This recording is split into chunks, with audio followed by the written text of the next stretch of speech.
Hello, everybody. Michael Jacob with Unleashing Intuition Secrets. So a little trouble going live because there seems to be a lot of energy in the atmosphere these days. So a lot of energy coming off the sun, impacting us. So I don't know how that's going to end up with the earthquakes and so forth, but they're coming, I believe. So we'll see where they happen. All right. So today, before we get into the despicable war crimes from Ukraine, as they beg on their knees for more blood money from satanic NATO, meeting tomorrow on 7/7, right? So you know how they like those numbers. All right, Laura Loomer, before we get started, Laura Loomer, reporter claim hospitalized Mitch McConnell is brain dead. Conservative activist Laura Loomer and journalist Desiree Townsend both claimed Monday that Senator Mitch McConnell, Republican of Kentucky, has been declared brain dead, citing unnamed sources. So it's not official yet, but they're leaking it. So I guess that's the way they do things these days. Loomer wrote on X that according to a senior source she said was close to the White House, McConnell has been declared brain dead and was not expected to recover. High-level sources close to the White House tells me Mitch McConnell is officially brain dead. He's not coming back, right? So his Chinese spy wife has run to China to tell them to get insights of what she's supposed to do next, right? Yeah, China. So we're working on things, expose things, and I think that's why. Yeah. So why did his wife travel to China? I guess you're on it too. Yeah, it's very good. Why?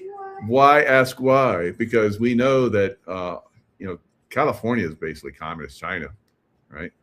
And I guess Kentucky is too. All right. So and Georgia and you named these places. China has bought them out. So it is what we have to overcome. It's a process. And China Mitch, that's right, Glitch Mitch.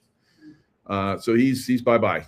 And we're going to see, I believe, a lot more of these bad congressional and Senate types are going to start to go bye-bye. All right. And they've already been, probably taken off the scene in some cases. Maybe clones or they're running their clones instead. Who knows? All right, we'll figure it out in the long term, or maybe not. We don't need to know. Just all you guys go bye-bye. You don't do anything for us anymore. So why are you taking our money and giving it all away and giving it to communists? So a lot of people are saying the next war is not with Russia or China or anything like that. It's with the communists here in America. So, I don't know. I don't think we're going to go that far, but I do think there's going to be some conflict there. Probably the way these things usually work, just like we saw with the British Empire, they don't go away quietly. You got to run them off with guns, right? So we'll see. You think Mitch? I think Mitch went bye-bye. I think so. His wife was his handler. Yes. I believe his wife was his handler. Yeah, absolutely. Okay. NATO summit in Ankara, Turkey. Test unity as Ukraine war and Trump tensions loom. As NATO leaders gather in Ankara tomorrow, Tuesday, 7/7, the alliance faces a stark test of unity, burden sharing, and strategic clarity. Now, we know in Trump's first term, he went head-to-head with NATO. He was disgusted with NATO, lots of things, right? He was disgusted with the crazy Green New Deal and all that crazy stuff. So he went head-to-head with all that. So the war in Ukraine, transatlantic tensions, and Middle East instability, all pressing heavily on the agenda. Now we know that NATO did not help, in some cases actually worked against us in basically taking down the regime, which is very close to collapse in Iran. Now, the Iranians just recently had, I thought these guys had to, like within a couple of days, they had to be buried. Wasn't that the case? Remember Osama bin Laden? They just dumped him out at sea because the Muslims, have to have a burial in a couple of days. So they're like, okay. So they kicked him out of a helicopter into the sea. That, at least that's a story. Whoever that was playing Obama at that time. Not Obama. Yeah, Obama, right? Osama bin Laden. So I get those two confused every now and then because they're both, Muslims. So it's easy to do that.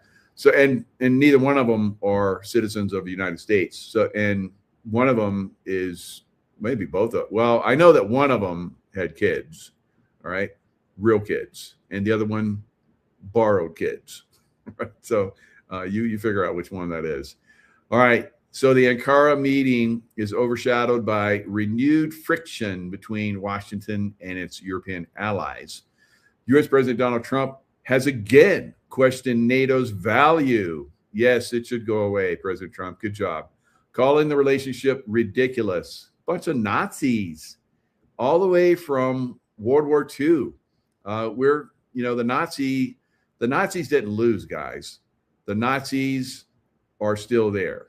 And the Nazis, a lot of the Nazis from World War II, the generals and so forth, once everybody, we won the war. And then quietly we started putting Nazis, former Nazi generals, into positions of in NATO, running NATO. So that's the real situation of NATO. And the whole time, NATO is supposed to stop Russia. Because the Germans lost against Russia and they were pretty pissed about that. They're still pissed about it. And that's why Russians are fighting. They're pretty much fighting for their existence. And NATO and Europe are still trying to destroy Russia still. And so we have a country just like we would if Mexico was trying to come into United States or Canada or anything like that. Was trying to take down America. And we had, I don't know, China was, funding through drug money and drugs and, different, fentanyl. Fentanyl is made in China, sent to Mexico, and then comes across the border, and heroin and all that kind of stuff. So, we've called them out about that. And we imagine if China was buying drones for, Mexico, and they were sending drones and blowing our cities up like they're doing in, against Russia right now. A lot of those drones that hit Moscow recently, within the last week or so, they were made in Italy. And we're going to see where Italian drones, and you'd think they'd be smart enough to take the Italian signature, insignias and all that kind of stuff off their drones so they could have deniability. But no, they don't care. They're, part of the satanic, Nazi cult that's NATO. And they're blowing up little girls' schools. And we're going to talk about that. So war crimes have been committed by Ukraine. They try and portray Russia as being evil. It doesn't work because it's lies. And we know that the government of Ukraine is satanic. They basically have taken over churches, Orthodox churches, Russian Orthodox churches in Kyiv, and turned them into, of course, transgender places where they dance around in the former places where there used to be crosses and all that stuff. So these people are satanic, guys. And they're former Nazis, Bandera group, all the way back to World War II. Remember the concentration camps in Poland? They were run by this group, right? So anyway, U.S. President Donald Trump again questioned NATO's value, calling the relationship ridiculous and not reciprocal, in comments that revive longstanding disputes over defense spending and strategic priorities and responsibilities. I will throw that in. So he says it's ridiculous for the USA to continue along this one-sided path. So this is what the Nazis have done when they did Operation Paperclip, invaded the United States after World War II with their Nazis. They came into the CIA, they came into NASA, they came into our government, NATO, the UN, all these different government agencies. They've infiltrated them. They were basically formed by them. Now we know that after during World War II, Hitler basically escaped with Eva Braun to Argentina. So they went through, through the, lines through Switzerland and then down through Italy, got on submarine, and then went all the way over to Argentina, where they had Bavarian, towns that they had built for decades. And then we went down to Antarctica. They've been down in Antarctica for a long time. We found out about that, and we had the Admiral Byrd fleet that went down there. I think it was like 48, 49, somewhere around in there, which is basically the summertime down there, wintertime in our area, December, January. So because of the flip of the, the lines anyway, so across the equator. So they went down there, and the Germans had been working, with some very bad alien groups, the, Draco reptilians and the tall grays. They've been given technologies, and they sent that fleet, running, multiple aircraft carriers and destroyers and cruisers and lots of planes and so forth. They cut those planes in half with direct energy weapons, and so they just hightailed it out of there. So in 1952, several years later, they came in with a fleet of flying saucers and hovered over, and this is all documented, hovered over the Capitol for 6 hours and beamed down and basically took hostage all of the senators and congressmen, the president, and top business people that had gathered to pass laws and so forth.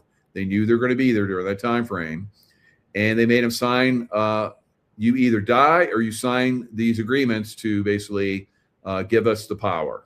We're going to be in control from now on. So they signed, and fortunately, we had President Ike come in, and he started the White Hat. So that's kind of where we're at right now. President Trump, of course, being part of the White House, White Hats, White House, White Hat, right? So that's a nice play on words. So we're seeing basically the White Hats are taking down with President Trump as their leader at this point, head, taking down this system slowly, methodically. So we're seeing it being taken down across the board. Now, as someone that has fought against enemies, foreign and now domestic, for well over 35 years, and now going into over 50 years now, 35, 40 years now, we're seeing this system being taken down. So as someone that has fought, as a special forces guy and, in the CIA, and now as a truther, spreading good information, to keep everybody informed. What we're seeing now is a takedown of all these different systems. So you can't, like the Bush and Obama and all these other idiots, they would tell everybody what we're going to do. We're going to come into Iraq on this day. It's like, so you guys hide all those, missiles and, weapons of mass destruction, send them over to Syria, where they'll be safe for a little while. And we'll have our weapons and CIA weapons, inspector, like I was involved in that. And they disappeared. We knew they went up. We knew we were following the trail over into Syria. I was part of that. And then the shit hit the fan, like they planned. And so they called it off. We couldn't go investigate anymore. But we knew we knew. And of course, we saw that Syria had, bioweapons and so forth and chemical weapons and stuff. And that's what Saddam Hussein sent over there to his buddy, right? So this is part of the process, disclosing all this, exposing a lot of this stuff that's happened. So that was Iraq. Now we have Iran, which is basically a deep state puppet, just like we saw with North Korea, deep state puppet as well. So we were starting to take all these down. Of course, President Trump made good with Kim Jong-un, who I believe is gone. He's dead. He's been replaced. All right. So I just saw another picture of him, his replacement, and he looks really nothing at all like the old Kim Jong-un. So I called that a long time ago that he passed away during the COVID days. So, and of course, President Trump went over there, crossed the border. No U.S. president had done that before. And everybody was so scared because the press was working it up. And they even almost let a nuke off, shot a nuke from a deep state submarine in Hawaii. They had they scared the hell out of the Hawaiians. Everybody thought they were going to get nuked. And then it was called off at the last minute because they stopped the nuke, right? So there's a lot of crazy stuff going on. And for the last, several, during the first Trump administration and during Biden's administration, because Biden wasn't there, of course, Trump was still in charge, we have basically been looking for nukes, deep state nukes. And I just saw this one show. I've been following this show for a couple seasons. So the third season's out now. It's called Silo. Highly recommend that. It's basically, they built these silos so people could survive. And they go deep into the ground. And there's a little bit of area in the top where they can view out and see the world that's like destroyed pretty much. So they've been there for hundreds of years because something happened. So they're in this third season. There was a nuke, a dirty bomb nuke that was set off somewhere around DC or something. And we're flying in to basically bomb Iran because they're the ones that set it off. And sounds a lot like what could be happening now, right? So they tell us what's going to happen. And so we sent these bombers in to bomb Iran. I think we're going to nuke them or something. And they ran into some kind of very high-tech cloud that basically destroyed their aircraft. And so we're leading up to find out, what happened to the silo group. So it had all these different silos. So this one woman escaped and went to another silo where the people, basically wigged out, and kind of like what happened just recently in California, and one of the cities, a high-end beach city where hoodlums came and ransacked it. So kind of like that, where people just went wigged out, and they couldn't get control of it, and this silo almost completely, everybody died on it pretty much, but one or two people, and so she somehow made it to that silo in season 2, I think it was. And she found out some stuff. So she had to go back to her other silo, and now her memory's gone. So this is kind of cool. It's a great series. I highly recommend it. It's on Apple Plus. So it's basically kind of giving us some stuff, right? So at some point, something happened where the world was, obliterated and put into a long gray period. It seems like hundreds of years or something. So that's kind of what we may be seeing. I don't think that's going to happen as a remote viewer and intuitive. I don't think so. But we might get some kind of scare, because we've heard from Juan O'Savin that America would go through a near-death experience. So what could that be? It could be something like that, right? So, we're kind of like, tiptoeing around Iran. It seems to me she's going there and knock hell out of them, because they just said they're going to, like, knock hell out of our president after they're burying their leader that they believe, rightly so, probably, I guess, that was killed by President Trump. But I think maybe the Israelis did, but I don't know. We're supporting and the Israelis with, munitions and jets and so forth. So kind of we did it. We should take responsibility for it. Yeah. So we took your baddie out. So you have a terrorist that's running your country, and he's terrorizing the whole Middle East, and we took him out. I think that's a good thing. But you guys don't, because you're terrorists. So their leaders are basically taking their robes and their turbans off when they go, and they're like leaving the city now, Tehran. So I don't know. I think, and they're calling for, worldwide strike against the Satanists, which we are, I guess. I think they are. You're Satan. No, you're Satan. You're Satanist. You're Satanist. You're definitely a Satanist. No. So, no, you kill people. You kill people too. So, we kill people like you. It's Satanist. So, it's a back and forth. Who's going to win? I'm pretty sure we are, but there could be some problems. Maybe not, but maybe. Maybe the Marines will take Karg Island, like I think I've seen. But these things I see sometimes, these timelines don't actually work out, because consciousness is changing. I would like to see it. We just we're all loving and go back to where it was back during the Tartaria times, which was a revival of Atlantis.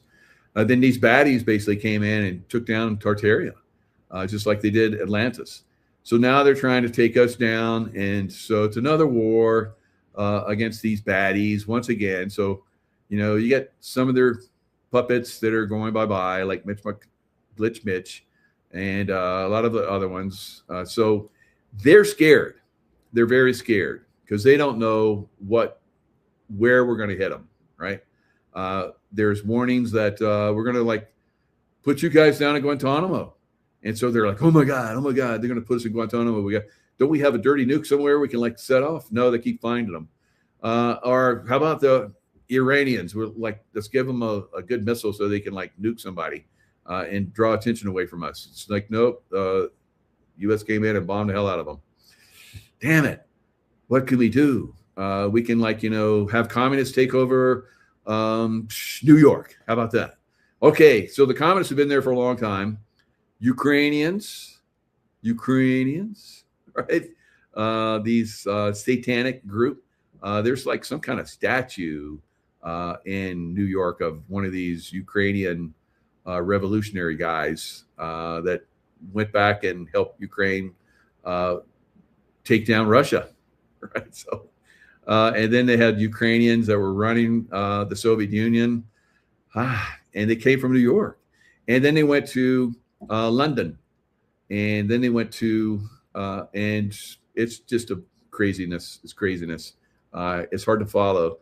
So it doesn't surprise me that the communists are taking over New York and Seattle and LA and a lot of other places. So it's too many now. So sounds like, they warned us that they were going to take us down from within. It sounds like that's happening. All right. So it's crazy to see, this stuff going down. Tartaria was beautiful. It was in Russia. Right. And they free energy. Everybody was very, the buildings were beautiful. They had beautiful art, and people could be creative. They didn't have to worry about money or anything. It's why couldn't we do that, guys? No, because you guys, you psychopaths, want to be in control and make us into slaves because you're weird that way. Right. So I don't know. I think we got to take these guys out. So I'm done with them. I don't know about you guys, but You know, we've seen the citizen. You gotta be careful how I talk about this stuff. Vigilante.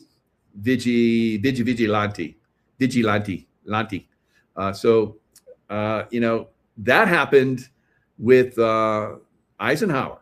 So he had military vigilantes, right? White hat types, and they started taking out baddies, right?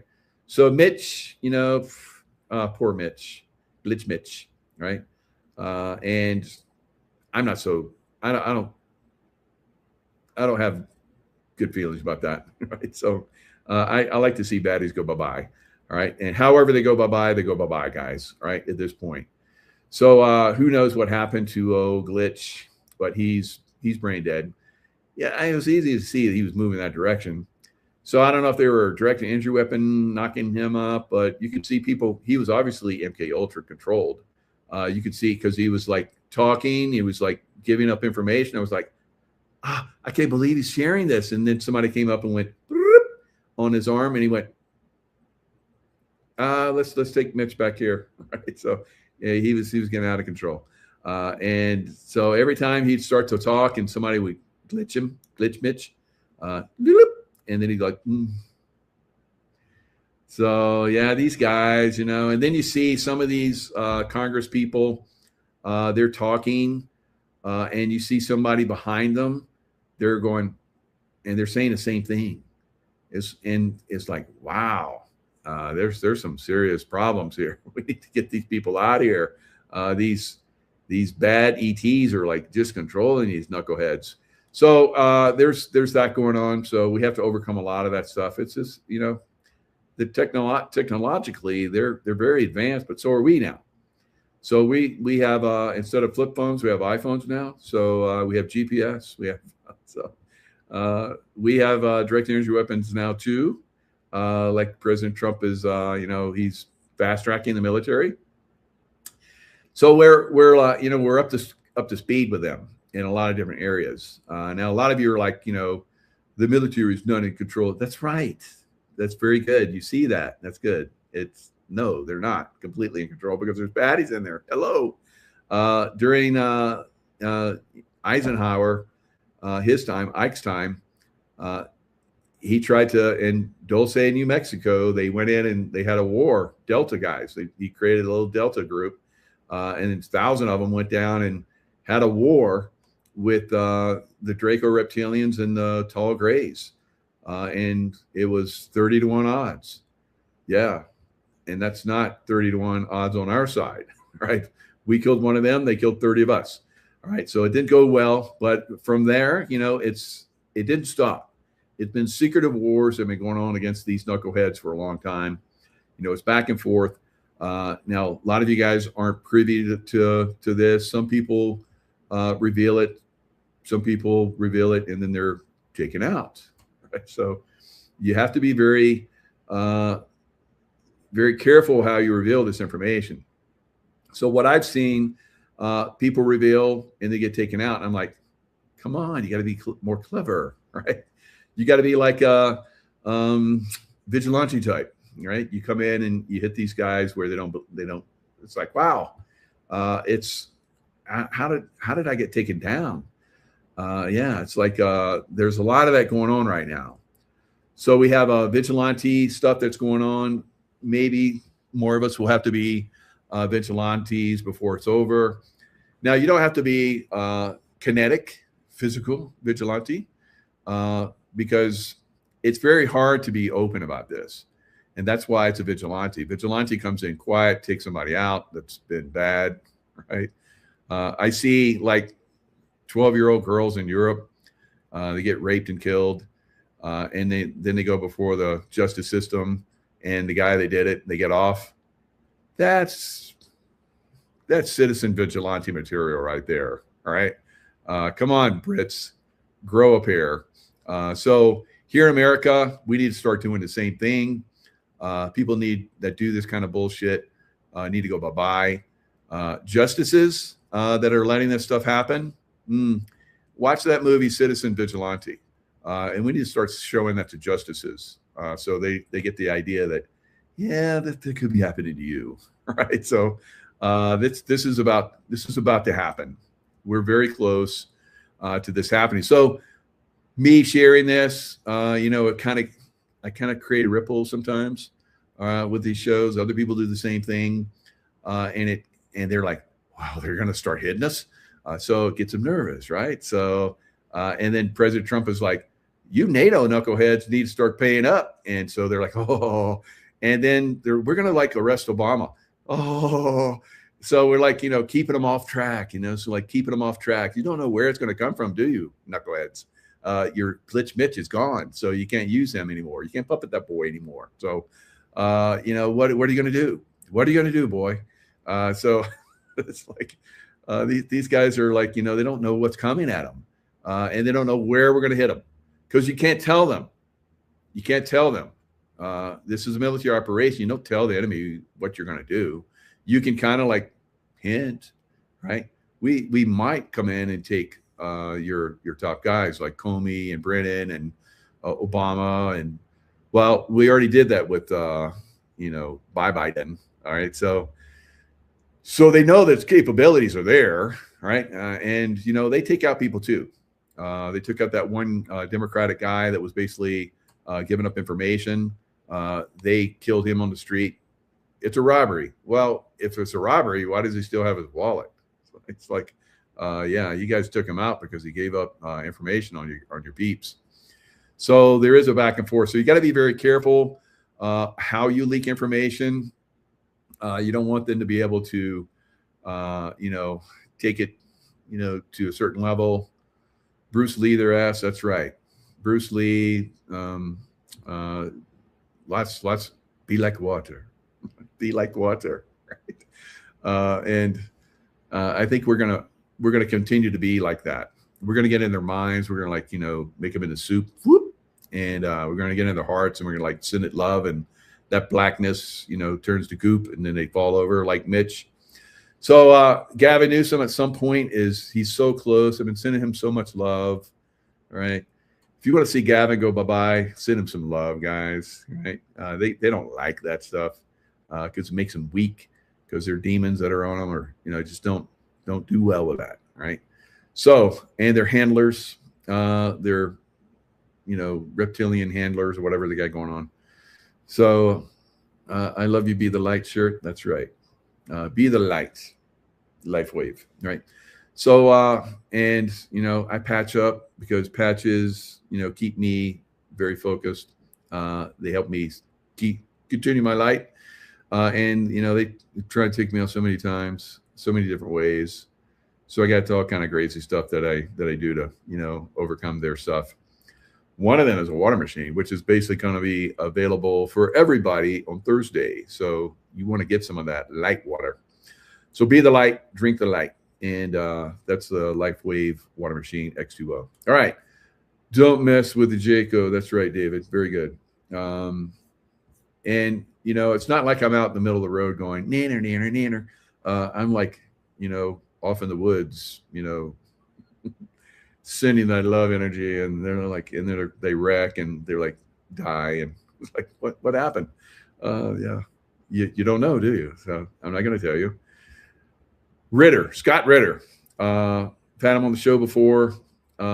Phenomenal guy. American, former United States Marine Corps intelligence officer, former United States Nation Special Commission weapons inspector. He would go to Russia. He learned the language. They were basically downsizing the nukes. It was working really good. He's an author, commentator, was a junior military analyst during Operation Desert Storm, served as a member of UNESCO, overseeing the disarmament of weapons of mass destruction in Iraq from 91 to 98. All right, so he's done a lot of good stuff. He's on a lot of different shows. I follow him. He's got an article, Real Scott Ritter. So he basically came up with this one article. It's called Trail of Tears, Starbalesque.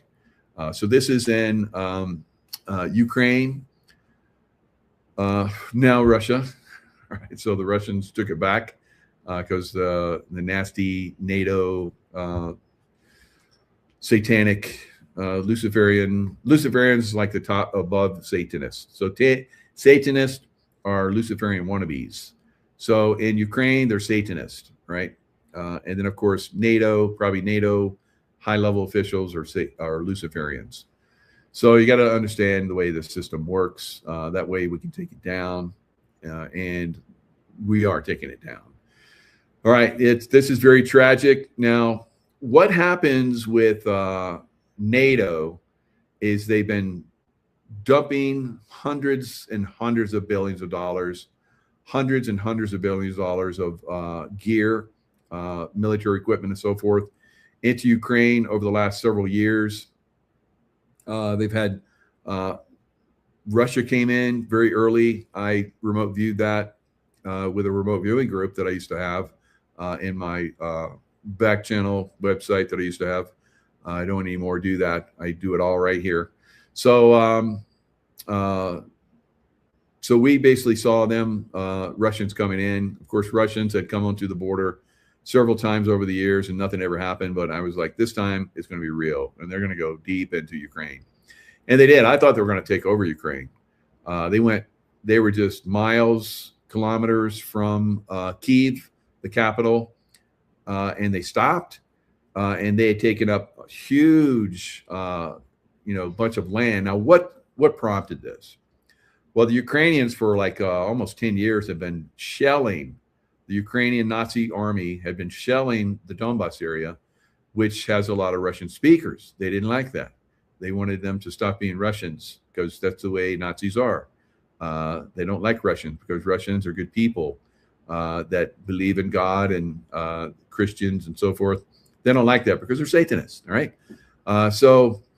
And as we see here in the United States, Democrats, for the most part, are Satanists as well, right? They don't like God.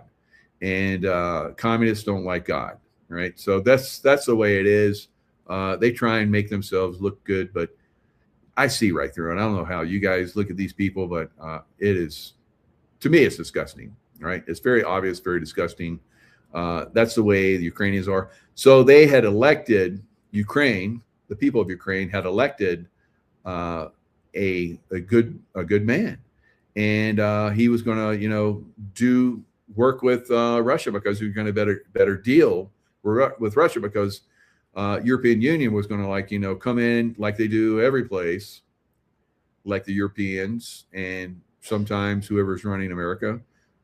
We come in, they come in, and they take over countries and they steal their wealth, right? So he was like, no, you're not going to come in and steal the wealth of Ukraine. And so he was going to work with the Russians. European Union didn't like that. We had John McCain. John McCain came in and basically, said Ukrainians should, throw off this government because he was part of a deep state. He was a puppet boy, right?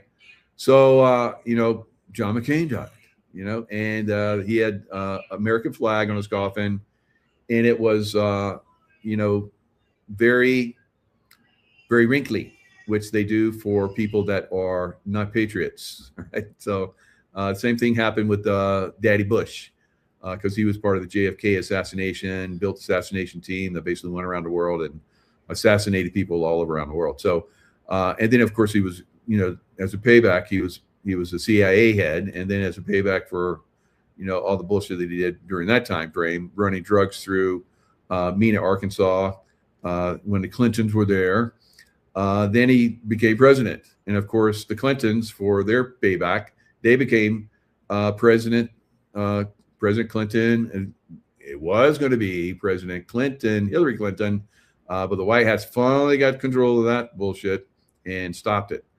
So this has been the progression of this bullshit all along. And now what we're seeing is it's being exposed. All right. So Ukraine is, they push back Russia, and Russia's like, okay, let them push back. Now take down their army, decimate them. And that's what they did. Then Russia came in with, or not Russia, but NATO and the United States under Biden sent all this money and the gear, and they did another big push, and Russia fell back and let them get so far, and then they annihilated that army, right? And now Russia has been pushing, annihilating all along a 1,000-mile front, pushing back and destroying the Ukrainian army. And now they're going to meet in Ankara, Turkey tomorrow, and beg, please give us more blood money so we can kill more Russians, right? Because they're not satanic like we are. They're Christians. They love their families, and they have beautiful cities, unlike us. All right, so that's what we're seeing right now. Now, the Ukrainians with the drones have been going in, and they search for military targets. And if they don't find a military target, first they look for tanks and whatever, and oil facilities. If they can't get them, they can't get that. Which now they're not getting any of that. So all the drones that are trying to go into Ukraine now are getting taken down, right? With the exception of maybe one or two out of hundreds and hundreds and hundreds of drones that have been going in. They had success, yes. Some of the success that they showed to the national news, we found out that, some of those drones had kerosene on them, so that when they crashed, they had these great big explosions and look great for the video, and it's like, oh, Russia is getting hammered. No, they weren't. Right? Yes, they have been taking down some of their oil facilities, which Russia's doing a much better job of doing that now. They're taking down the electrical, all of their facilities for transporting fuel, their gas stations, hundreds and hundreds of gas stations on the eastern flank of Ukraine, and now they're moving into the middle of Ukraine and taking down even more. Hundreds, probably in the next week or two, it's going to be probably up to 1,000 different gas stations they're taking down. So this is not coming out onto the regular news, right? Even J.D. Vance came out and said has zero offensive capabilities now. I don't know why he did that. What's up with that? It's disinformation. Are you doing deals with Russia and trying to make it look like they're not so good? Or are you part of the bad guy club? Right? I don't know. So for whatever reason, the truth is not coming out. That's why I'm here, to make sure the truth does come out, because Ukraine is horribly bad, right? And if you still support Ukraine, you're either ill-informed or you're part of the baddie guy team, right? Which means satanic, Luciferian, right? You need to understand that. To support Ukraine is to support absolute evil, right? NATO, support NATO, absolute evil. All right, guys. All right, so let's go into this. And if you're still uninformed, watch this, share this, and let people know what's going on. So this is Scott Ritter's Trail of Tears.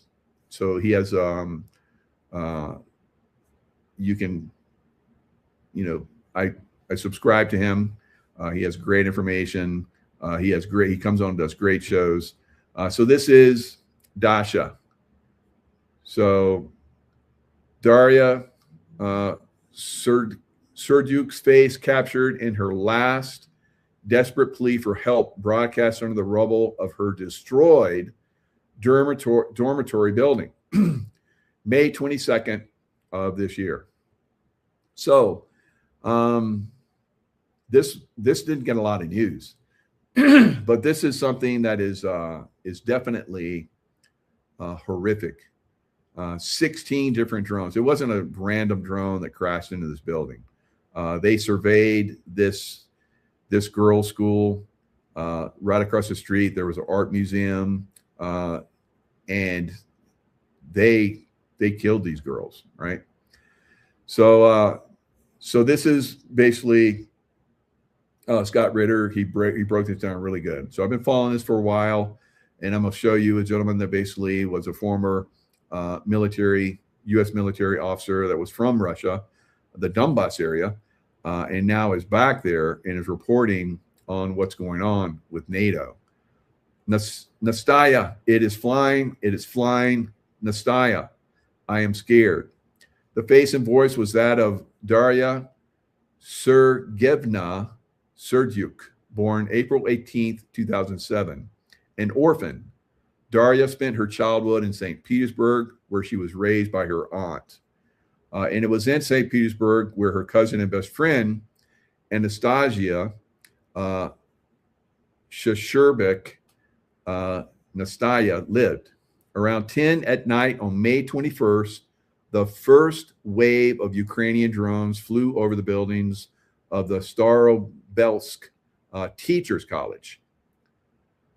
The buildings consisted of 5 floors. The first 3 contained classrooms, administrative offices, while the top two comprised dormitories where the students lived. So they were constant threat of air attack. Air raid sirens would go off all the time. They would run downstairs. And then the siren stopped.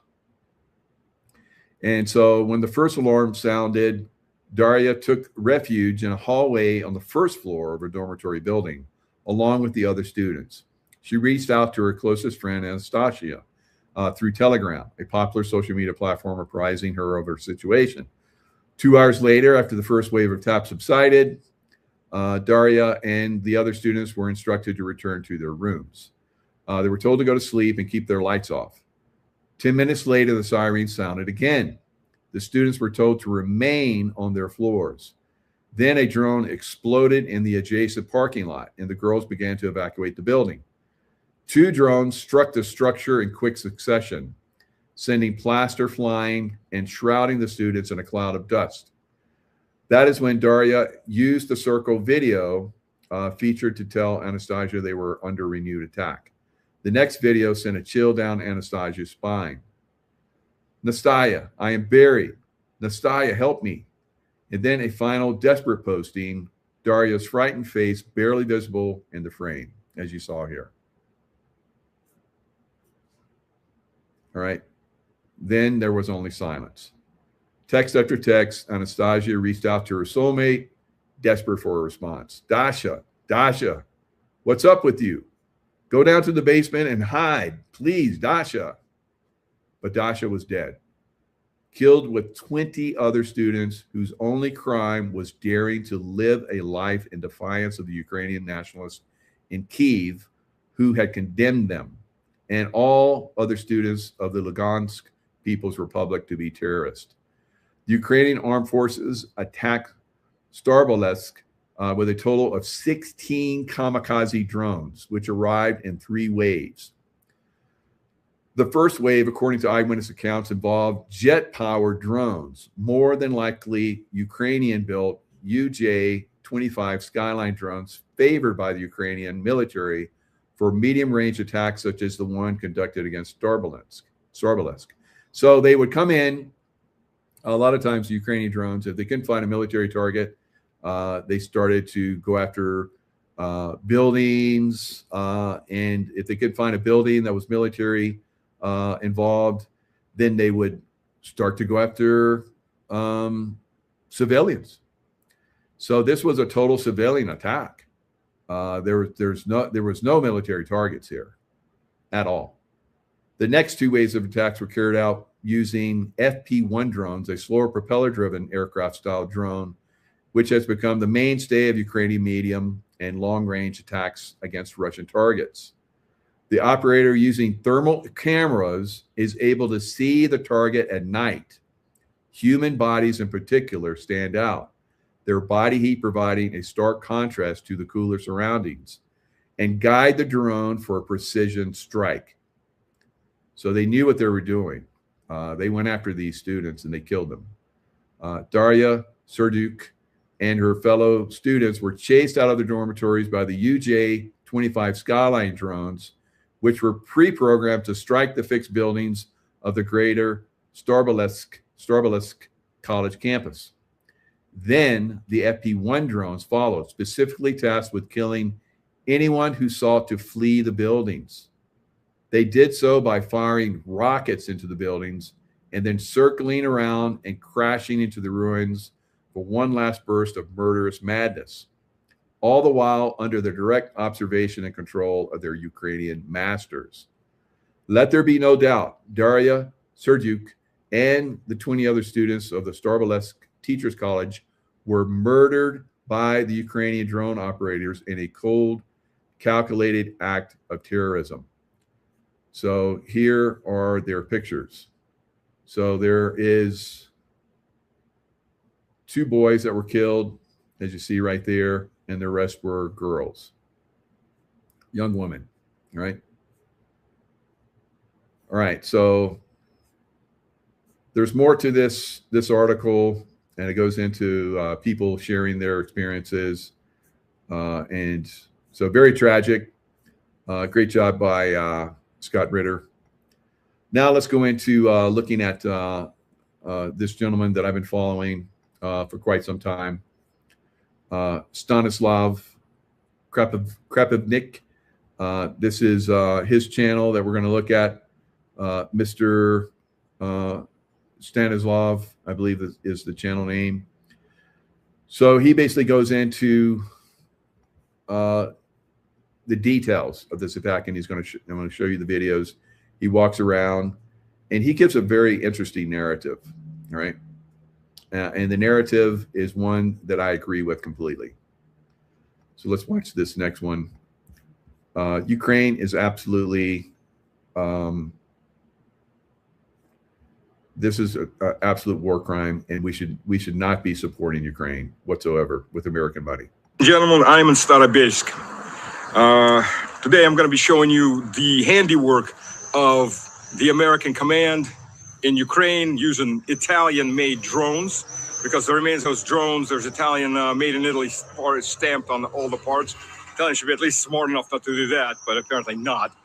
The damage is extremely extensive. You've seen mostly of the damage of 1 or 2 buildings. I'm going to show you the damage of everything around. They took out an entire block. This building, what you're looking at right now, this building wasn't even part of the college. This building was arts center for kids. The building has been totally destroyed. As you can see, walking around, this is a private home that was destroyed equally by Ukrainian/NATO drones. Let's call it what it is. NATO murderous aggression. This is the back end of one of the buildings. Look at the amount of damage. Totally, they collapsed the center section. A lot of that material has been removed. This was removed to the side. You can see the pile right there. It was removed so you could get the kids out, because 2 or 3 of the floors collapsed on top of each other. Let's just remind you, if you don't remember, 21 killed. 21 killed, 19 of them girls. Or 18 of them girls, I'm sorry. 21 killed. Oldest one was 21. Youngest was 17. 3 boys, 18 girls, murder in cold blood while they slept, by America, by Britain, by Italy. I hope Maloney sees this, and they're all rotten in hell for what they've done. They're murderous savages that play at being, and this is a crater hole. They're murderous savages that play at being the civilized West. This is the handiwork of the civilized West. You want to see what the civilized West is? This is the civilized West. This is the civilized West. This is the civilized West. This is what your money pays for. This is what the people that say that they work for you, this is the murder of women and children that they bask in, the Epstein elite, the murder psychopathic scum that runs the West.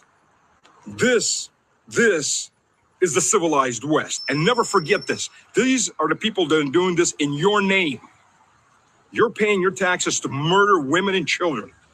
This is the civilized West. How's your civilization feeling about right now? All right, so this is one example, guys.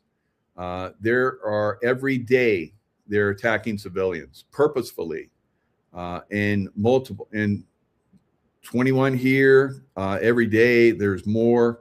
There was a bus that was going from one province from what is it? I can't remember the name of it. Anyway, it was moving across. It was like a bus full of like soccer players or something, and they were going to a soccer match, and a drone hit the bus. Right? It's a school bus with kids on it.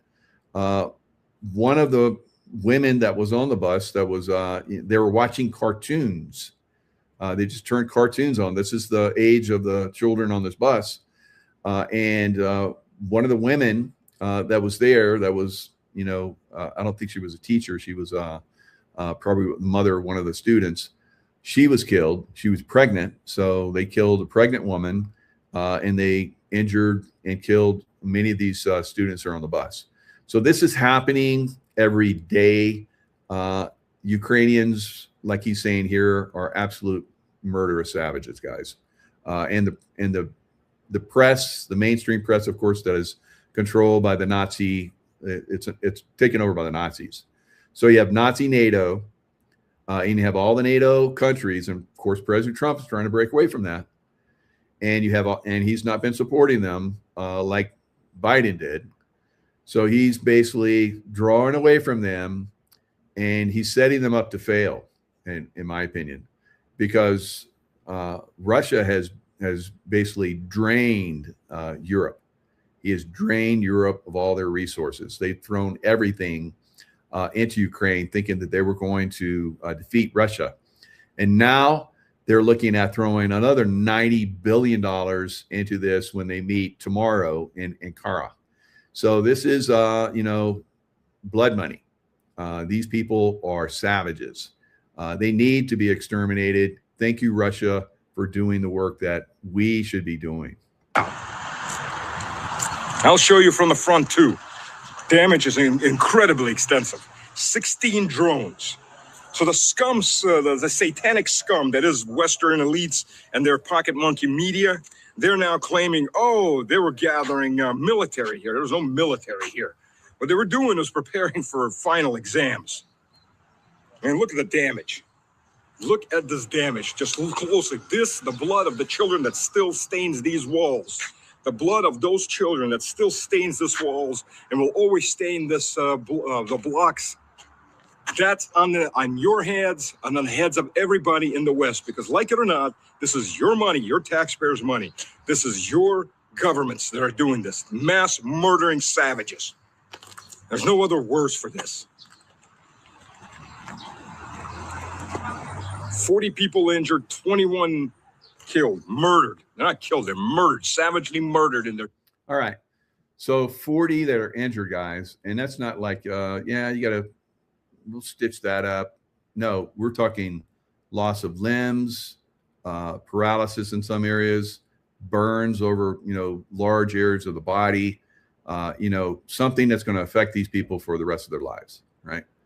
In some cases, it's almost the way some of these people are injured, death might be welcomed, right? So, you know, life is beautiful for those of us that can enjoy it, but some of these people that get injured and you know, through these Ukrainian savages are you know, it's heartbreaking what's happening. All right, so let's look at a little bit more of this damage, and then we'll move on and show you some more. Sleep by cowards, by psychotic psychopaths, and all in your name, because those are your governments. Now, remember, he was a U.S. Army military officer, right?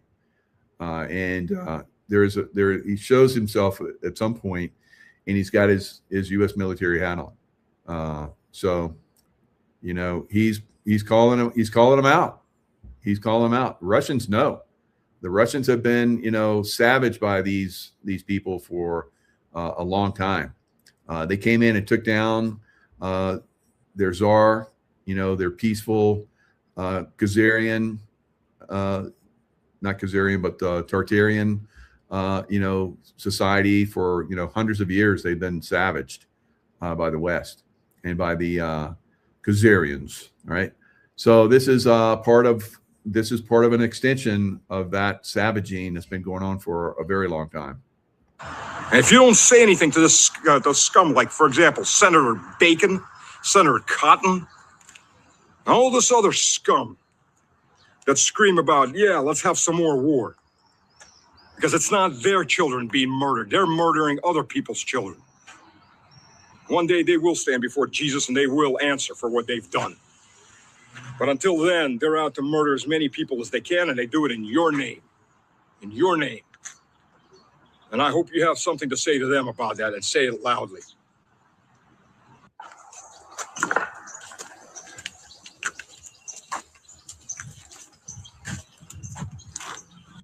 Блять.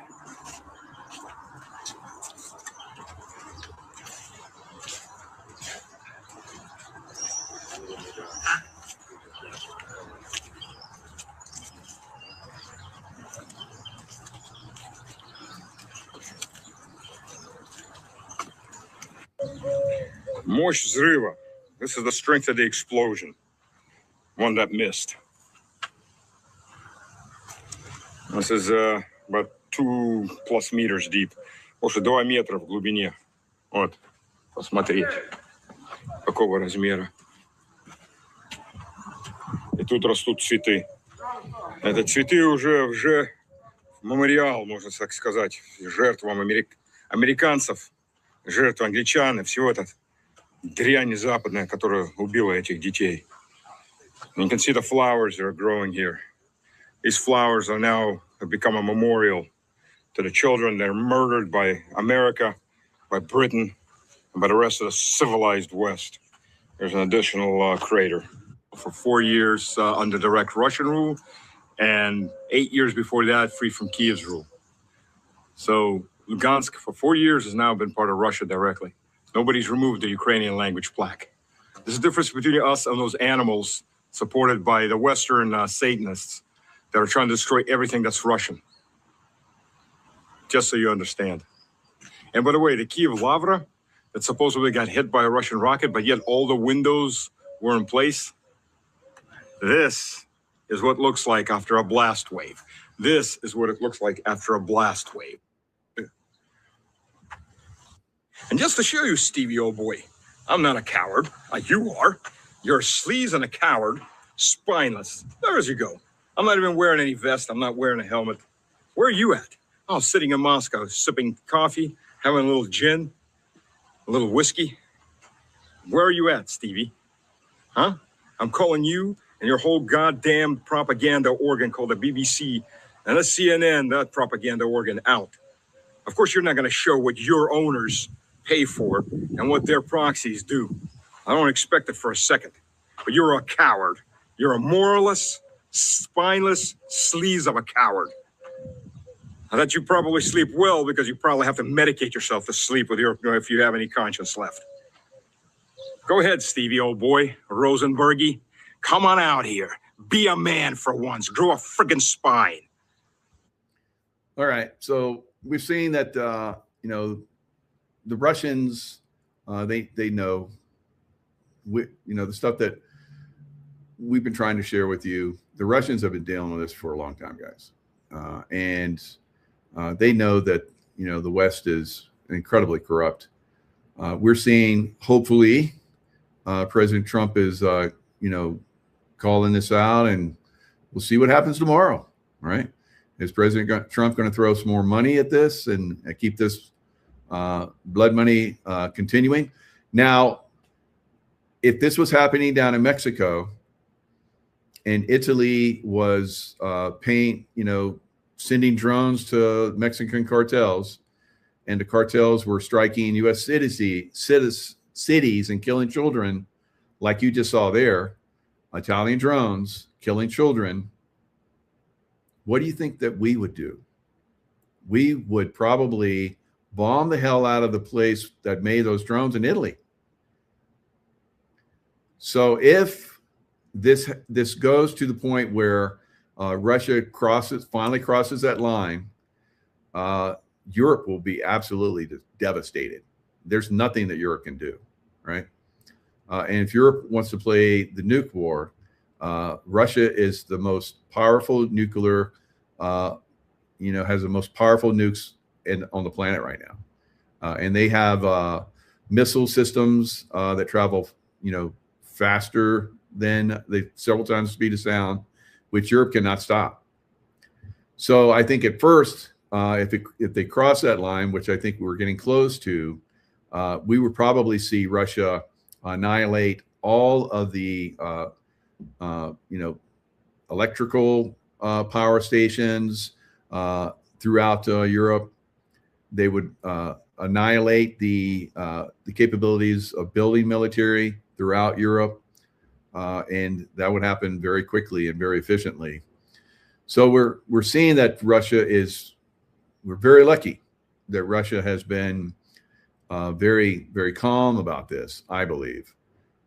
If it was here in the U.S., like I said, and Italian drones were coming into America and blowing up our children, like you just saw, you know that we would strike Italy, right? And it probably wouldn't be just we'd strike their factory that was making the drones. We'd probably go a lot further, right? So this is very, very possibly coming for Europe. If they come to Ankara and they pump a lot more money into this, and they keep making, materials and so forth for Ukrainian satanic Nazis to use against Russia, it's probably going to be on, guys. All right. So things will probably go to another level. All right. So let's look at, what has happened. Like I said, a week ago, Ukraine under, if you're watching the news, you probably caught a little bit of it. If you're carefully following this, like I do, you saw that they made Ukraine send a lot of drones because the UK just basically, okayed,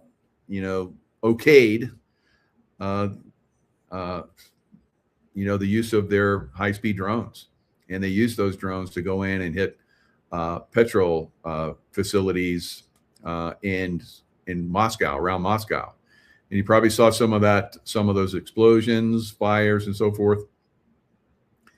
So Keir Starmer, on his way out, basically approved the use of and he didn't do that before. So on his way out, he approved those drones, and those drones were used basically to go deep into Russia and hit those facilities, and they're still doing that. Still hitting because that's where a lot of income comes for Russia. So they're hitting a lot of those fuel facilities and petrol stations and so forth. But of course, Russia is doing that on a much, much greater level. And now they're not even able to get any drones into or missiles into Russia. All right, they're taking them all out. So here's a little bit of footage that happened. I think this was either last night or the night before. Russia did basically payback for that strike. They built up their missiles and so forth and did a strike. And I'm going to show you how many missile systems they shot into Russia or into Ukraine from Russia that went in and none of them were stopped.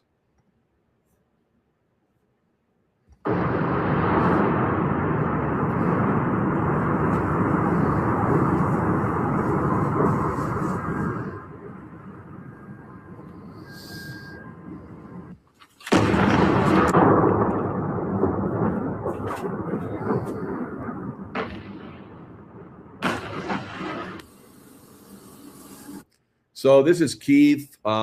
It hit military sites all around. There was one industrial area, where they went in and they did so much destruction, they had to evacuate all the citizens that were around this area. So the Russians are not hitting civilian targets like the Ukrainians are. And if it does happen that, a Russian drone or missile does hit a Ukrainian civilian target, it's because their air defense, interrupted it, and then it crashed into residential areas. So that's the only time that happens. So they try and play that game in firing missiles and drones, as you saw, into Russia.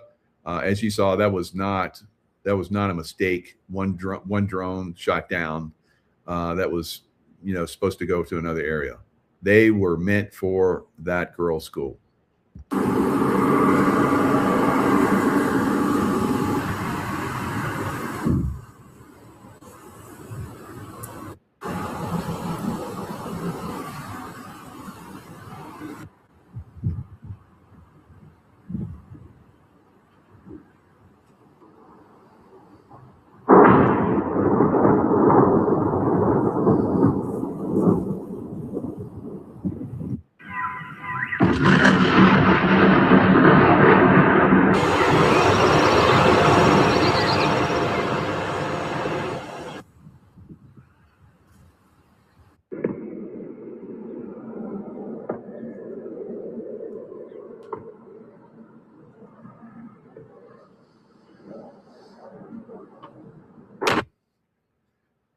So I feel sorry for some of the people of Ukraine, because a lot of these people are Nazis, to have to live through something like this. But their government has been pushing this. President Trump has been trying to work with them. He said that he would come in and, stop this war on day one. That's because he's thinking he's going to work with Russia, which Russia would stop it on day one. But the Nazis of Ukraine and the Nazis of NATO will not allow this war to stop. And they're pressing Ukrainians into service. And they're dying. I think there's been 2 million people, Ukrainians, that have died so far in this war. It could be, both sides combined, but I saw somewhere, I know there was over 1 million at one point. So we're probably approaching at least 1.5 to 2 million people in Ukraine have died. Now, they just took down a city, the Russian army. It's, what's the name of it? Is it Konstantinivka or something like that? But anyway, this one city they just took down. They had 13,500 Ukrainian dead that the Russians had. And they're like, we'll let you guys, because there's pockets of Ukrainians still there. It takes time to get them out. They're going to all die eventually. So we're like, we'll do a ceasefire. We'll give you guys these, these people that have died in combat, and you can take them out and get out of the city. All right. So they wouldn't do that. So Russia basically, brought it to the press's attention. So the press was going to come in and monitor that. And they're like, look, we'll definitely do the ceasefire, and we'll have the press come in to make sure that we don't, fire upon the Ukrainians, because they said that was concern of theirs. And there's like, just get your dad out of the city, get out of the city. You're going to lose. You're all going to die if you stay here. So just get your people, get out. And they wouldn't do that. So they're going to live forever in that city, because they're not going to leave ever. Right. So the Russians are going to come in and basically annihilate them now. It'll take a little bit more time, but they've done this city after city after city. And they try to give, dead back to Ukraine, and Ukraine refuses to take them. Now, why would a country not honor its dead, its fallen, like we would? Because when they get those bodies back, they're going to have to pay the relatives, and they want all the money to themselves. All right. And we know that they have been abusing and laundering all that money that comes from United States and from Europe. We know that they are paying themselves well. Zelensky has, multi-million-dollar homes all around the world. These people are very, very criminal, very, very demonic, right? So they wouldn't do it. So Russia's going to go in and basically, like they've done over and over again, and wipe out the rest of the Ukrainians. So they don't care. They don't care. So what they're trying to do is keep people there so they can claim, even though the city has fallen and the Russians have their flags all over the place, yet there's a few pockets of 5, 10, 20, 50 people in some of these basements around the city, and they're claiming that they still control the city. And they need to do that for NATO. So NATO sees that they're still winning. They're not. They're losing on a massive scale. So NATO is going to go, yeah, you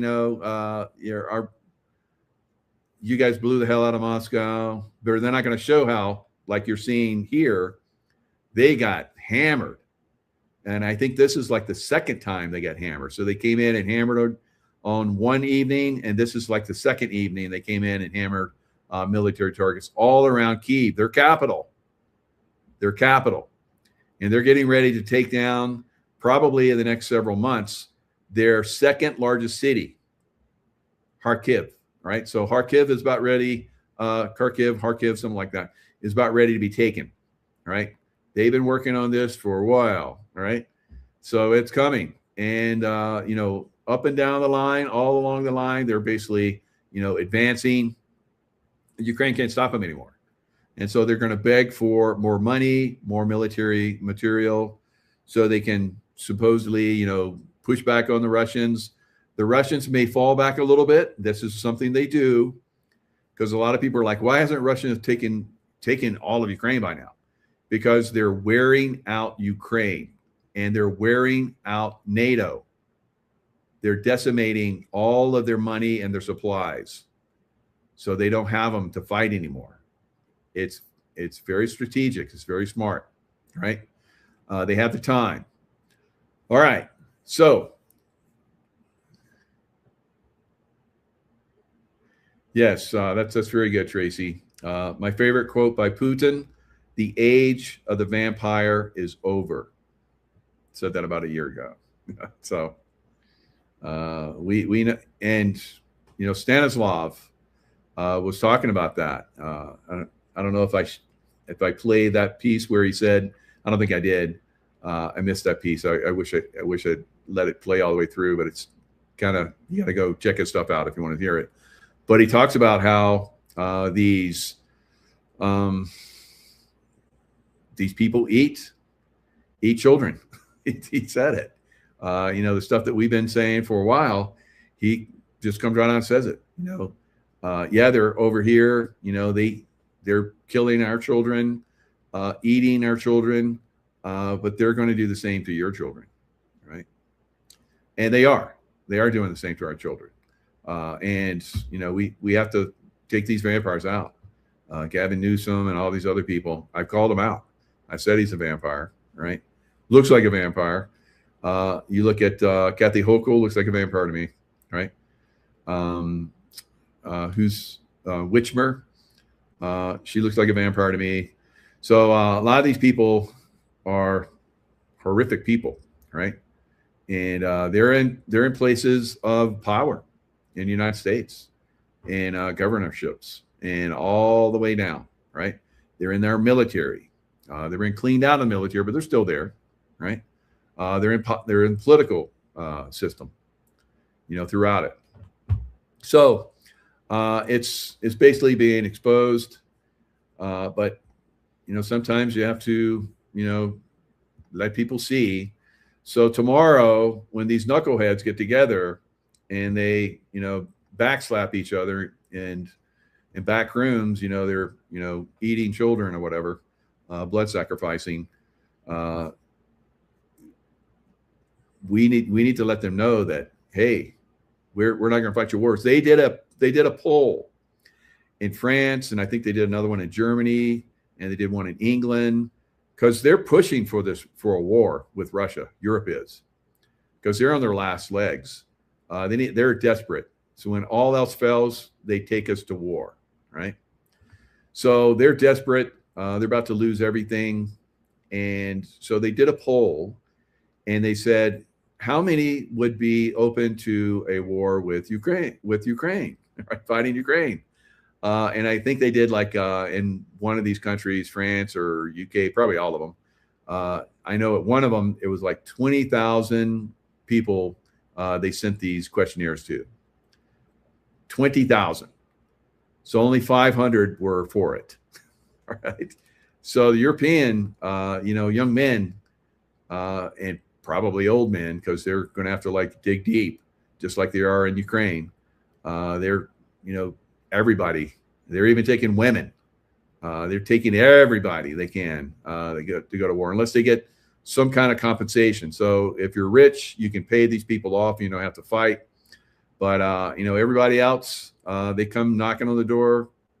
They're looking up people that are like, you know, can be, you know, forced into the military, and they're, you know, coming around in vans with these Nazi punks that basically take people and force them into these vans, and they take them to like 2-week training, and then send them to the front. So and they die, they get slaughtered, right? For a long time, NATO had enough money; they were paying for people from other countries to come and fight, and there's probably still some idiots that are doing that. But for the most part, no one wants any part of this. All right. So this is what they shot into, according to Ukrainian estimates, the following were used on the territory in that strike that I just showed you guys. Up to 300 strike UAVs of the type Guran, Gerbera, and others. So none of these were stopped. Up to 25 ballistic missiles, Iskander-M, from the Bryansk region. Up to 8 hypersonic missiles, Zircon, from the Kursk region. Up to 25 cruise missiles, X-101, from the airspace of the Volgograd region. About 6 cruise missiles, Iskander-K, from the Kursk region. About 6 cruise missile Caliber from the port of Novosibirsk. So the main target of the attack was Kyiv. So it's basically to show NATO, your little punk-ass country that you guys are throwing money at is getting hammered to hell. And you guys want to throw some more money at this? You want to steal the money from your citizens and throw it into this meat grinder? It's bullshit. So yes, Gerald, if Europe, let me share this one. You guys can see this. If Europe keeps supporting Ukraine on these war crimes against Russia, Trump needs to cut all money and support in NATO. I agree. Don't be surprised if we end up supporting Russia if this continues. I think in a certain way that we are supporting Russia by not giving any more money and equipment directly to Ukraine. Now, if NATO wants to buy that equipment, Trump's been allowing them to buy it, right? Keep the war profiting going, you know. But at some point, he needs to go. He needs to cut this, right, and tell them that they're on their own, because he's basically supporting evil, and that's it. And I'm pointing this out. Other people are pointing this out, and we've been doing this for years, right? So we need to stop this madness, supporting NATO, and let Russia finish this beast, Ukraine, and return it to goodness. Because every area that they come in, those areas are very thankful, right? Unless they're Nazis, and the Nazis in those cities basically run to other Nazi cities and hang out. So all the people that are in those cities that are Russian origin or whatever, or have been in those cities for generations, they're very happy the Russians are coming in, guys, because they're rebuilding these cities, and it's fantastic. All right. So we have in the Pacific, we have El Nino, and El Nino is causing weather problems around the globe. So there's 89,000 acres and 212 homes that have been lost in Colorado, and it's only 14% contained. Utah has seen major fires. So like I said before the beginning of this year, that we'd see a lot of dryness in the middle of the country and a lot of fires. I think these fires are going to increase around the country, around the world, because that's part of what the deep state wants, right? They want to burn us because they're evil. And that's what Satanists do. They want to turn this planet into a hell planet. All right, so this is what we're seeing in Colorado right now. At last check, it was only 14% contained. More than 3,800 homes are evacuated across the region. So El Nino, basically, we're going to see probably next month. I believe maybe the end of this month, but definitely into August and September. We're going to start to see the storms come across California and heading across the country, right? And filling up the reservoirs that have been emptied last year. It's going to be good, but of course there's going to be flooding. All right, so you get fires and you get a lot of rain, and it doesn't get absorbed. Especially when you get a lot of rain, which is coming from El Nino. There's going to be a lot of flooding, and we're already starting to see flooding. 157 structures are destroyed in Pueblo County. Another 55 homes are lost in Custer County. Evacuees say that the devastation in communities like Beulah is severe. We have a bunch of friends and what we call extended family in Beulah, and I'd say most of them, probably at least 75% of them, have probably lost their home. Just hate hearing that. Nearly 500 firefighters are working to stop the flames. Higher humidity and cloud cover overnight could help their efforts today. Meanwhile, volunteers are working around the clock to help displaced families at shelters across our area. All right. So El Nino basically is, causing problems around the world and massive storms. Like we're going to show you typhoon. This is like the third or fourth or maybe fifth typhoon, super typhoon that has been spun up because of this super warm water. So we've seen this in the Atlantic and the Gulf of America. When you have super high temperatures, it spins up hurricanes. Now, as of right now, this El Nino basically knocks that down, and we're getting Saharan dust that's coming across, which also knocks that down. So I don't see any hurricanes for America this year. That doesn't mean they're not going to happen. Last year I saw them, and I said where they were going to hit, but they didn't. And one of the reasons I believe is because I basically called out, how these barges and former super tankers have been converted to weather making machines that were basically clouding from the decks, and that was been pointed out for years. So I was like, why don't we have because this is stuff I used to do at SEAL Team 6. Why don't we have some heavy pipe heaters board these things and stop that bullshit? Well, lo and behold, we didn't have any hurricanes hit last year in the United States, although we had hurricanes spin up and they reached the capacity that I said they would, bigger than 5, Cat 5. They were like super hurricanes, and they never hit the U.S. It's amazing, right? So this is good. Now the weather that's going to come across eventually, that's going to fill up a lot of reservoirs that really need it, and soak the ground and put a lot of snow in the mountains over the next year or so. Is going to be fantastic. But in the meantime, we're going to have some problems from this, and this is normal, unfortunately, because there's been a lot of weather manipulation, and there has to be a healing from it. So you have the healing that we're going to start to see, and sometimes the healing can be painful, right? So we're going to see more and more of this as we move forward. Super typhoon Babby batters Guam. I lived in Guam. We went through a big typhoon one time. It wasn't a super typhoon, but it was a big typhoon. When I left Guam, and we were locked in our homes for 2 days. Fortunately, the homes there, they had like thick glass, bulletproof glass, hurricane-proof glass, and concrete bunkers for homes. Unfortunately, because the Guamanians took over the power station from the Navy, it was not dependable. And so we were, after this typhoon hit, we were 2 weeks without power. And in in the summertime in Guam, that was not fun. All right. So no refrigeration. You had to get a cooler and get ice and put your food in it. But that's what you pay.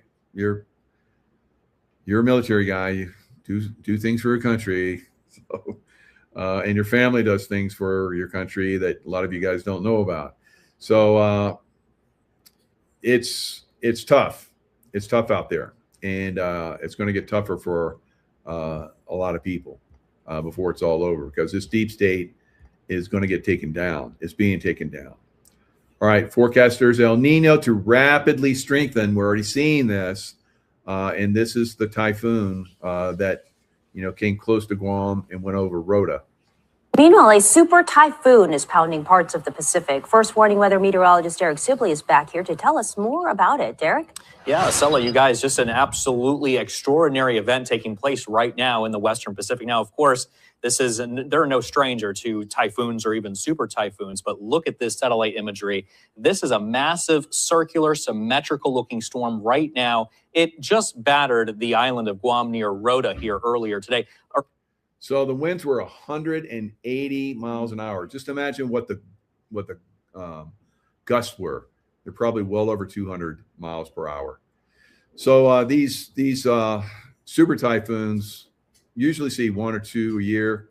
Like I said, I think this is like 4th or 5th one, and we're going to see more. Right, we're just getting started, because this El Nino is probably going to be a record-breaking El Nino, which is warm temperatures in the Pacific. Now, eventually, as you're seeing, the trade winds are blowing these to the west. Eventually, that's going to flip, and those winds are going to start to blow east across the United States, and that's when we're going to get our superstorms, right?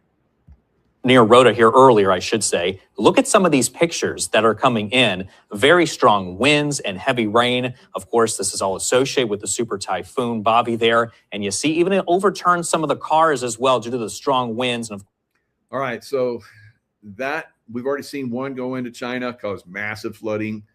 This one's going to skirt, I think it might even touch a little bit of Taiwan. Then it's going to go into China, and it's going to flood China like crazy, because China has been not being very conservative as far as like their environment, right? When rains come, it just devastates the hell out of China, and that's coming.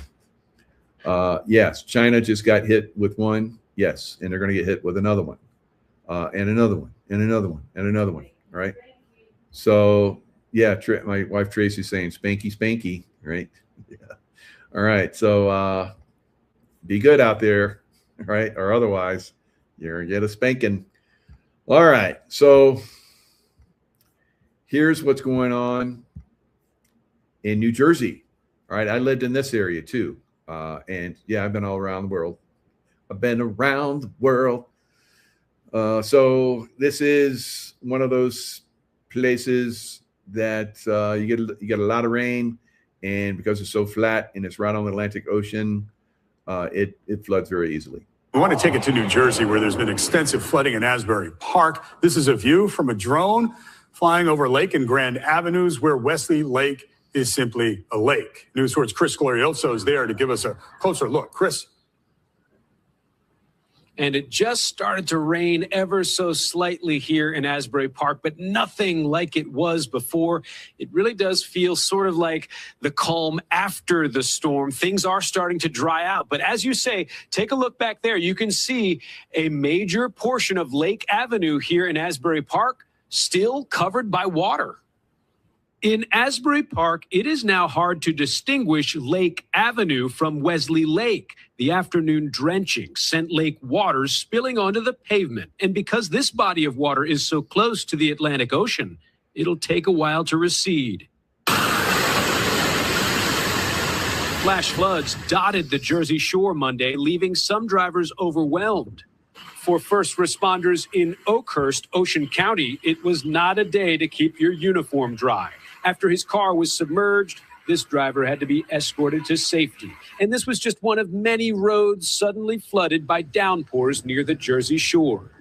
It's bad all over. Lights are out. There's traffic everywhere. Some drivers took chances on water-covered roads. Others, like Ron, played it safe.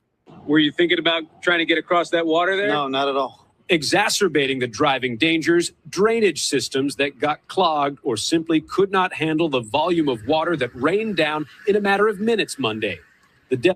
Also in New Jersey, during that storm, we saw a roof collapse at a BJ's wholesale store as the shoppers were walking the aisles. Some scary moments earlier today. That video, incredible. News 4's Adam Harding live at the store in Ocean Township. Adam, I know you talk with people who are inside, and we're hoping everybody's okay. Everyone's okay. There were 27 people. So the water came down so fast, so hard, and so heavy that it flooded within, an hour or two some of these areas. And this BJ's club basically got probably water on the roof on a massive scale that it couldn't, the drain pipes or whatever from the roof couldn't handle all of the volume that was coming in, and that roof collapsed. So watch this. Inside the store at the time, they're all accounted for. Nobody taken to the hospital. Everyone is doing just fine. The store had only been open for about an hour. We spoke with one witness who just ran in to get some detergent. He ended up coming within 20 feet of that fallen roof. Jaw-dropping video of the roof collapse from inside the Ocean Town. Now watch this guy right here. He gets pushed. It looks like an older guy, but man, I don't know. He must have survived a lot of wars or something, because he was pretty spry on his feet. Watch this. BJ's Wholesale Club. Watch customers go running as a wave of water starts knocking over everything in its path. Still shaking a little bit. I've never seen anything like that. So, eye-opener for sure. Ken Collada just happened to stop in moments earlier to pick up some laundry detergent.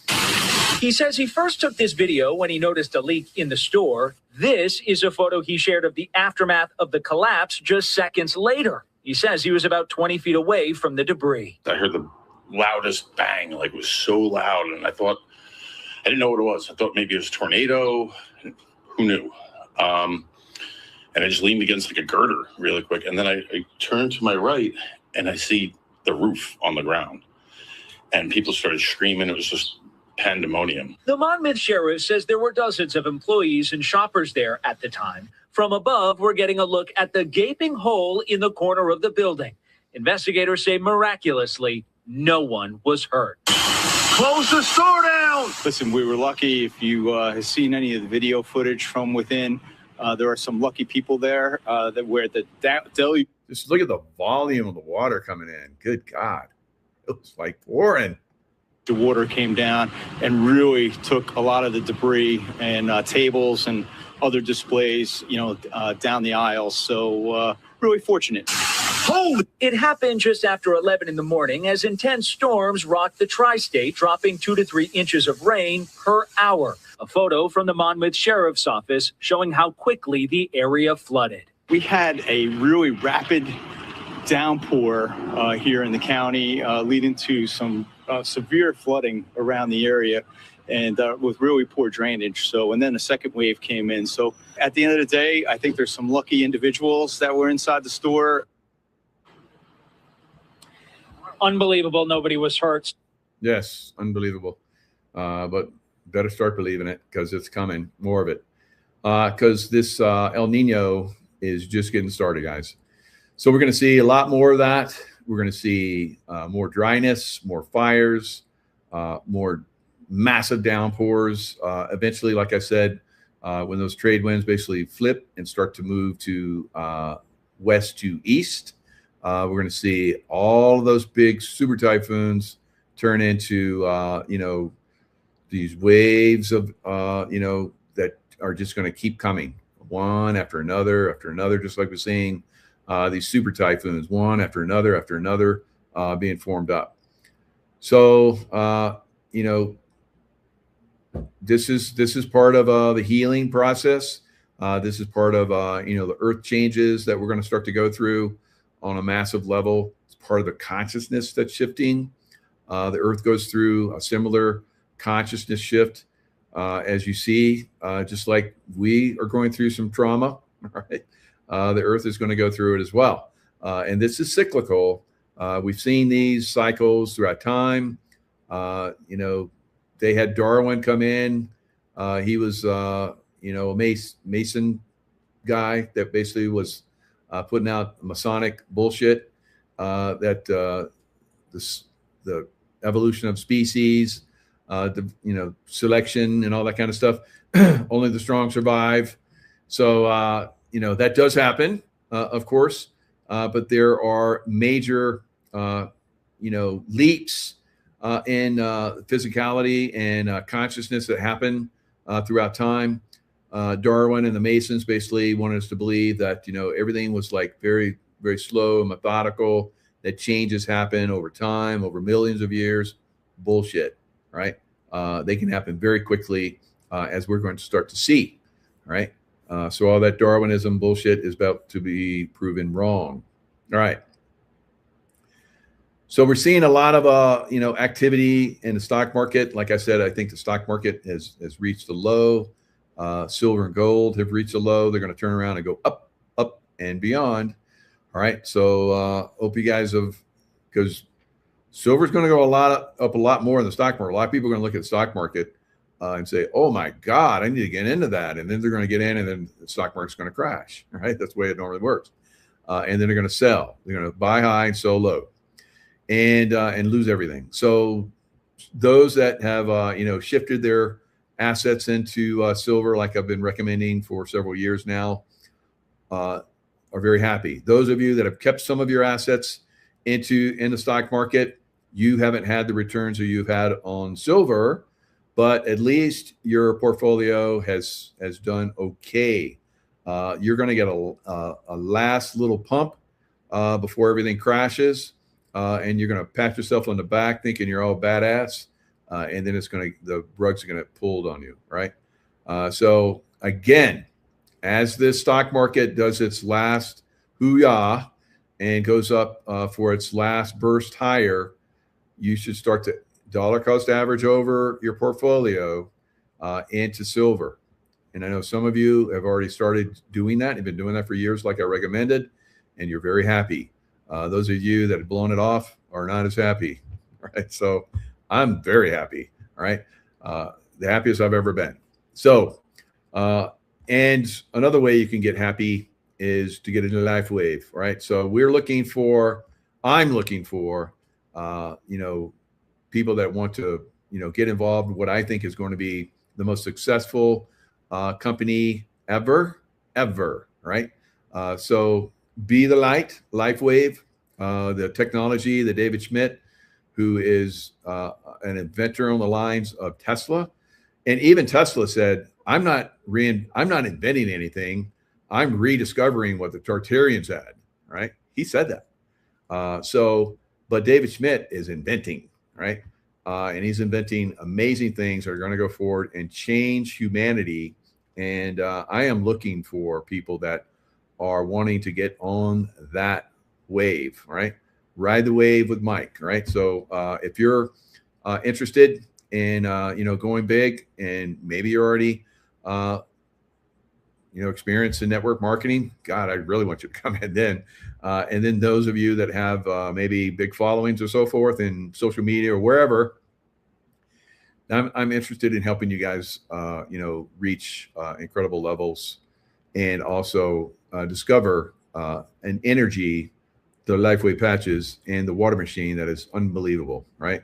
Unbelievable. So we will see things that are going to be significant in Earth, in politics, in war, and in technology like LifeWave, right? So stand by. It's all coming. Free energy at some point will be the thing that takes down the deep state on a massive level, because that's why they took down Tartaria, so they could control energy. You look at, Nelson Rockefeller, rock that fella, right? So, and rock that family, because they were very evil, and they were part of, taking down Tartaria and destroying Tartarian cities throughout the world and here in the United States. World Fair. Oh, look, we put this building up in 6 months. That would take normally years. And then we burn it down and destroy it afterwards, blow it up. So how about that? Tartarian stuff is still around. You can still find it. You can still see it. They haven't destroyed all of it. The buildings were the energy sources, and we're going to get back to that. And there's a lot of, technologies that will make, our lives a lot simpler. We can be free from these evil corporations and governments and so forth. Everything will be much more beautiful. The environment will be beautiful, because we won't be controlled by their trying to burn us to death in our cities and burn our lands and so forth. So things are moving that direction. Growing pains, and taking down the system is not easy. And as you're seeing, I think it's masterful what's happening. Some people don't understand it. Some people don't agree with it. Some people don't believe in it. But it is happening. And be the light, be on the wave of transformation. Join us in LifeWave. All right. So it's the greatest way that you can actually benefit from the coming changes. All right, guys. Lots of love. Stay in the love vibration. Send love to the baddies, because that destroys them. Right? And I know a lot of you guys still don't understand that, but just do it. All right. Just do it. You'll understand. You'll understand eventually. All right, guys. Lots of love. Stay in love vibration. I'll see you next time.